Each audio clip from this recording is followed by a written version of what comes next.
موسیٰ علیہ الصلاۃ والسلام نے جو اللہ تعالیٰ کا دیدار کیا، یعنی دیدار کی خواہش ظاہر کی، فرعون کا پورا واقعہ بیان کیا ہے، وہ ہم آگے پڑھیں گے انشاءاللہ کہ کس طرح بنی اسرائیل کو نکالا، ظلم کی چکیز میں پسے ہوئے تھے، پھر موسیٰ علیہ السلام کو آزادی ملی، جب آزادی ملی ہے تو اب بھائی آپ تورات لے کر آئیں، اللہ کی کتاب لے کر آئیں تاکہ ہم اس کو پڑھیں اور ہم اس کو نافذ کریں۔ موسیٰ علیہ السلام گئے تورات لینے کے لیے تو بنی اسرائیل کے کچھ لوگ کہنے لگے، اے موسیٰ ہم جب تک آپ کے ساتھ گواہ بن کے نہیں جائیں گے ہمیں یقین نہیں آئے۔ کیسے نالائق لوگ نا، سارے معجزے دیکھ چکے تو موسیٰ علیہ السلام کے فرعون کو غرق ہوتے ہوئے دیکھ لیا، اب بھی کہہ رہے ہیں کہ کچھ بندے ہماری طرف سے سلیکٹڈ جائیں گے، پتہ چلے آپ اللہ سے ہم کلام ہو رہے ہیں، وہاں سے تورات لے بھی رہے ہیں، اپنی اخپل طریقے سے تو نہیں کہیں لے کر آ رہے آپ۔ کیسے نالائق، جو نالائق ہوتے ہیں نا وہ سیدھے نہیں ہوتے، یاد رکھو، یہ کچھ گاڈ گفٹڈ کچھ چیزیں ہوتی ہیں، کیونکہ غلامی میں ایک بہت طویل عرصہ گزر گیا تھا نا، تو ہر چیز میں عیب، ہر چیز میں عیب۔ تو اسی طرح بعض آدمیوں کی یہ فطرت ہوتی ہے، بعض عورتوں کی، بعض آدمیوں کی، کہ ہر چیز میں کس پہلو کو لے کے جانا ہے، نیگیٹو پہلو کو، ہر عالم کی تقریر سے منفی چیز نکالنا ہے، ہر آدمی کی بات اس کو الٹی نظر آتی ہے، تو وہ بدگمان جلدی ہوتے ہیں۔ تو موسیٰ علیہ الصلاۃ والسلام نے 70 آدمی لے گئے اپنے ساتھ، قوم کے بڑے بڑے، انہوں نے اپنی آنکھوں سے دیکھا بھائی تورات وہاں سے لے کر آ رہے ہیں، تو پھر کہنے لگے، اے موسیٰ لن نؤمن لک حتی نری اللہ جہرۃ، جب تک اللہ کو اپنی آنکھوں سے نہیں دیکھ لیتے یقین نہیں کریں گے۔ اللہ کا جلوہ تو موسیٰ نہیں کر سکے، تم کرو گے؟ ٹھیک ہے، تم کرو گے؟ تو اللہ کو اتنا غضب آیا کہ اللہ نے ان پہ وہ بجلی کی کڑک بھیجی اور وہ سارے مر گئے۔ جب مرے ہیں تو موسیٰ علیہ السلام نے کہا اللہ میں جاؤں گا، جو گواہ تھے وہ تو چھاٹ، تو قوم تو میری ایسی نالائق ہے، بولے گی کچھ تھا ہی نہیں بھائی، گواہوں کو کیا کر دیا، مار دیا۔ تو اللہ نے اپنی رحمت سے ان 70 کو دوبارہ زندہ کیا۔ اور موسیٰ علیہ السلام جب گئے نا تورات لینے کے لیے تو پیچھے بنی اسرائیل نے بچڑے کی عبادت شروع کر دی۔ حضرت موسیٰ وقت سے پہلے پہنچ گئے، اللہ نے جو ٹائم دیا تھا نا کہ اس وقت آنا، تو اس سے پہلے ہی پہنچ گئے۔ تو اللہ نے پوچھا کہ اے موسیٰ آپ اتنی جلدی کیوں آئے؟ فرمایا عجلت الیک ربی لترضی، اے اللہ تجھے خوش کرنے کے لیے۔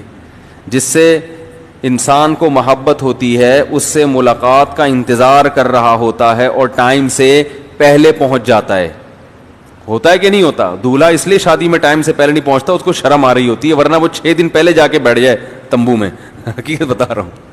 وہ آپ اشکال کریں گے نا بھائی اس کو بھی تو محبت، لیکن وہ تو لیٹ کیوں آتا ہے؟ وہ شو مارنے کے لیے لیٹ آتا ہے کہ ہم بڑے لوگ ہیں، اور اس کو پتا ہے دلہن مجھ سے بھی لیٹ ہے۔ تو جس سے انسان کو ملاقات کا شوق ہوتا ہے، تمنا ہوتی ہے، تو حضرت موسیٰ کو اللہ سے عشق جیسی محبت، تو وقت سے پہلے ہی پہنچ گئے۔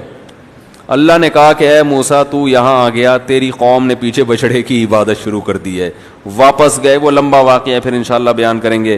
تو ایک مرتبہ موسیٰ علیہ السلام جب اللہ کے پاس آئے تو کیونکہ اللہ کا بار بار کلام سنتے تھے، اللہ کے کلام کی لذت محسوس کی تھی، تو دل میں تڑپ پیدا ہوئی کہ جس کا کلام اتنا لذیذ ہے اس کا جلوہ کیسا ہوگا۔ تو اللہ سے کہنے لگے ربی ارنی انظر الیک، اے اللہ تو مجھے اپنا جلوہ دکھا، میں تجھے دیکھنا چاہتا ہوں۔ قال لن ترانی، اللہ نے کہا ہرگز ممکن نہیں ہے۔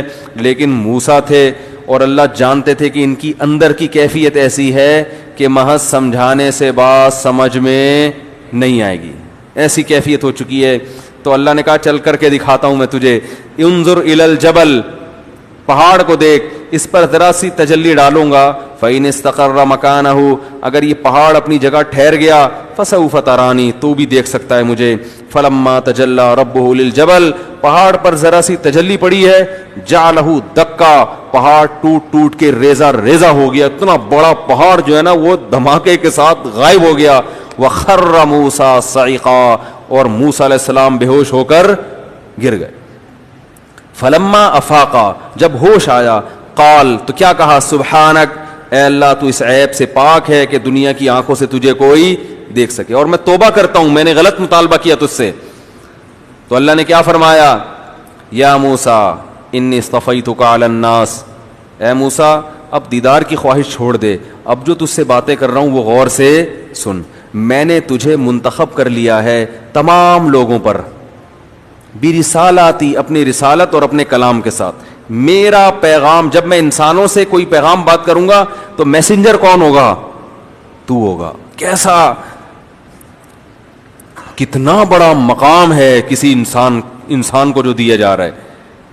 جب میں اپنی بات عوام تک پہنچاؤں گا تو واسطہ کس کو بناؤں گا؟ تجھے. لہذا تو یہ سمجھ رہا ہے نا میں نے تجھے دیدار نہیں کرایا, تو یہ تیری توہین کے لیے نہیں ہے, کیونکہ اتنا اس دن عزت میں تجھے دے رہا ہوں.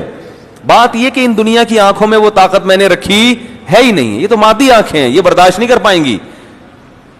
فخذ ما آتیتک وکن من الشاکرین, اب تو کام کو فوکس کر جو تجھے دیا جا رہا ہے. یہ چھوڑ دے کہ دیدار اور اللہ ملا اور باتیں کروں گا تجھ سے, دیدار کروں گا, ملاقات, یہ ہو جائے گا آخرت میں. اب تم نے کیا کرنا ہے؟ کام کو فوکس کرنا ہے. وہ کام کیا ہے؟ میرا پیغام لوگوں, دعوت اور تبلیغ, لوگوں کو میرے سے جوڑنا ہے, اللہ کی طرف بلانا ہے. کس طرح؟ یہ تورات ہے, خود اس کو تھام لے بقوہ, مضبوطی سے. وَأَمُرْ قَوْمَكَ, اور اپنی قوم کو جا کے کہہ دے, یا خذوا بِأَحْسَنِهَا, اس کو مضبوطی سے تھام لیں.